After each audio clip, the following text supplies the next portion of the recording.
This video is sponsored by Squarespace. I bought this teeny tiny Sony A5000 a couple of years ago now for around £200, and actually I bought two of them, and one of them was converted to infrared. I've got a full video on that whole experience, which I'll link in the description. I just think they are an underrated option if you're looking for something super duper small with a really big APS-C sensor. You can't get much cheaper, to be honest. I reckon, maybe with the exception of the Fujifilm X-A20 line of cameras, this is probably the cheapest APS-C camera that you could get. And the benefit of the Sony line in particular is you have such a wealth of really cheap lenses of all shapes and sizes that you can pair with it as well. And as you can see, the Sony is certainly a lot smaller and a lot lighter. In fact, it's stupidly light. It's like 270 grams, including the battery. I've been lobbing this in my sling bag, like my little handbag. You just completely forget that you even have a camera with you. It's really cool. At the time of release, which was 2014,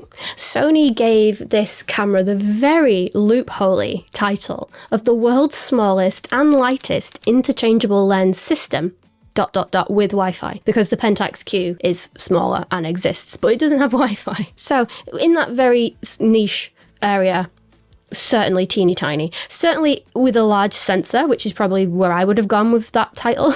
It's very, very good indeed. And at the time of release, I think Sony were absolutely the trendsetters when it came to pushing small mirrorless cameras. At the time, cameras with exactly the same sensor in a DSLR style body would have been 500 grams more heavy and almost certainly more expensive as well. There is a flip up screen, which isn't touchscreen, unfortunately, and it is not the brightest as well on both of these cameras, more so on the infrared one because the screen will give you a darker view anyway, because everything is basically orange when you shoot infrared. On a bright day, you do struggle. So if an EVF is a deal breaker for you, or you shoot a lot in bright sunny conditions, this might be a pain in the backside. It's usable, but it is not the best screen in the world. However, it is one of the very few, very small cameras that has a really good grip. This is one of the most comfortable cameras in the hand in such a small form factor. I think the ergonomics are great. You have a little thumb pad on the back. It feels really nice. I do have smaller hands, but it does feel really nice. A lot of smaller cameras, they're like sort of soap bar shaped, which are a pain in the backside to keep hold of. So I do appreciate the ergonomics and the no-nonsense design of this camera.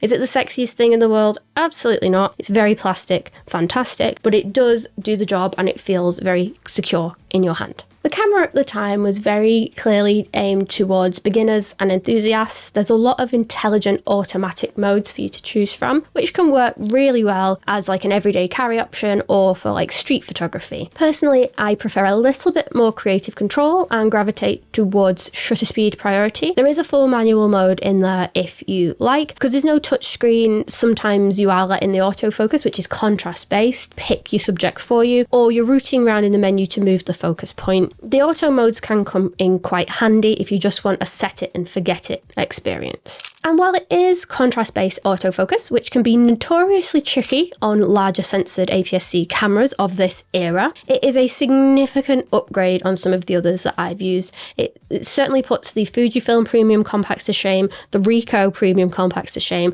and the Leica X1 to shame in terms of autofocus speed and reliability. Even though it's contrast based, it's something that Sony have clearly got their head around from a very early stage. Going back to the lenses, there's tons of options available and loads of pancake options available. I've got a 16mm f2.8 pancake lens and I got it for like £80 off MPB, super duper cheap. And that gives me a 24mm equivalent after the APS-C crop, which is wider than I usually like to shoot. However, in Tokyo, when I took this out for a spin, I went to a couple of different markets and festivals, and having a very small incognito camera that I could get right into the stalls, I got some really nice perspectives that I probably would have been further away from had I not been forced to get closer. So maybe this is an example of maybe every so often, even if you gravitate towards a certain focal length, try something different and experiment. There is a lot to love about this camera, particularly for the price. However, there is a special place reserved in hell for whoever made the old Sony menus. Oh my goodness. I used to shoot Sony back in the day. I had all of their SLT cameras and their bridge cameras, and I really worked through the ecosystem all the way to the original Sony A7, the original one. It had about 3 minutes of battery life. It was terrible. But the menus, I do not miss. And it's made worse in this one because it is older again. Sticking things to shutter speed priority and keeping things simple keeps me out of the menus and keeps me sane. Huge thank you to Squarespace for sponsoring this video. I've been a user of Squarespace for many years, and I love them dearly. As someone who has no web building or design background, it's so nice to just have a service that you can just absolutely trust to get everything looking nice on your behalf. They have AI features to build your website exactly how you would like it to look, right down to things like font pairings and confusing things that go way over my head, but do make a huge difference in how your brand is represented. I use Squarespace to sell my photo presets, as well as run my mailing list. But even if you just want a blog or a place to put your own photography portfolio, there's a package for everyone with Squarespace, and it really has grown with me and my businesses over time. It used to just be a landing page for my wedding photography, then it became my little blogging corner of the internet, and now it's basically where I run everything. It's wonderful. If you would like to give Squarespace a go yourself and have a little corner of the internet to call your own, you should use the link in the description and the code MICRO4NERDS. You can build your website, and then when you're ready to launch, you can get a discount on your first purchase or domain. This camera, from my Sony background, actually gave me a trip down memory lane, and I'm so glad that this thing has died a death. In the menu, you have an application store. Play Memories app. Is that a core memory for anybody else? Like, ugh. Oh, imagine. There's no time-lapse features in this camera, but for an app on your phone, and you can wirelessly transfer it over, for a $5, you can unlock that feature. There's terrible bracketing features, but for an app, for a $5, you can unlock those features. My God, I'm so glad that this didn't stick, because paywalling stuff that the camera should just do is very annoying. I can understand it on certain cameras, like the GH5 back in the day. You could pay 200 quid and get like the Vlog upgrade. So that's like a very specialist thing that might not appeal to everyone, and it would have added on cost to the camera. Fine. But bracketing? Time lapses? These should not be apps, and I'm very glad that that is a thing of the past. Play Memories. Oh, the amount of hours I've wasted wrangling with that horrible app. Oh, there is a cute, if aggressive, shutter speed sound. It sounds like a squeak. And I swear I've turned all the sound off, so it's not like playing a sound.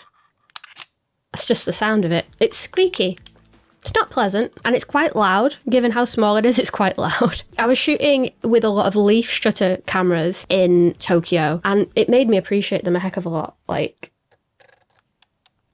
oh, so much nicer. But it's a very small thing to concern yourself with, to be honest. If you want an in-your-face sort of street photography setup, the shutter sound is quite clacky and loud enough to resonate. Speaking of aggressive, there is also quite an aggressive flash on board.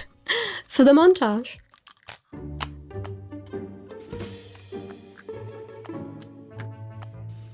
Of course, the battery life isn't the greatest, as you can imagine. Teeny tiny camera, teeny tiny battery, massive sensor, equals something has to give. But it got me through a day. It was absolutely fine. And because I owned 2 of the cameras, I had a spare battery anyway. So definitely get a spare battery if you're looking at this model. So the main benefit of shooting APS-C cameras, even older ones like this, is you do get a lot more dynamic range and wiggle room with the RAW files. And I have to say that worked excellently here. There was lots and lots of information in the RAW files. You got a little bit more grain than I would like to see when the ISO crept up a bit, but I suppose that's to be expected, and it's nothing that a little bit of noise reduction can't fix in post. I even got 1 or 2 skyscrapery shots when I was up in a high building at night, and I'm really quite pleased with how these images have turned out, to be honest. I'm always amazed at what older cameras, all the details that they still have in the RAW files. It's always impressive to me. So it was an interesting experiment with this camera. It doesn't give me a lot of what I usually look for in a tiny camera, which tends to be character and charm. So for example, like the GM5, it's cute, it's robust, it's wonderful. Pentax MX1. It's made of brass. It's beautiful. It looks like a film camera. I like interesting, quirky sort of cameras, and because this is quite plastic and just it is what it is, I think that's probably why it's flown under the radar. But in terms of image quality, sensor size, portability, ease of use, it's wonderful. Lens choices, there's loads of small lenses that you can pair with this. So it's really, really good, particularly for the price. And there are a few that you can convert into infrared as well, if that's something that you're interested in. I thoroughly enjoyed that photo project. And now that it's getting a little bit brighter, I shall definitely be heading out with my infrared A5000 soon as well. So if you enjoyed this video, check out some more videos from my tiny camera series to find the best tiny budget camera for your needs.